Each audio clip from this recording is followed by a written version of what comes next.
একটা হাদিসের কথা মনে পড়লো।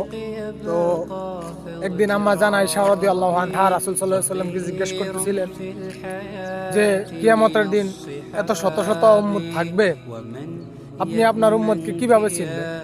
তো তিনি বললেন, আমার উম্মত নামাজ পড়বে, আর নামাজের জন্য যে উজু করা হবে ওই উজুর কারণে তাদের হাত পা গুলো নূরে উজ্জ্বল থাকবে, মানে অর্থাৎ হাত পা গুলো মুখমণ্ডল শুধু সূর্যের আলোর মতো আলো হয়ে থাকবে।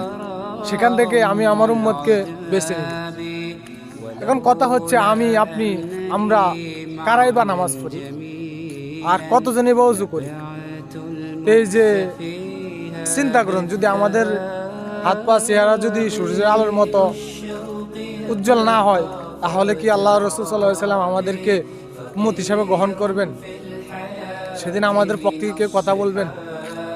একটু ভাবুন তো।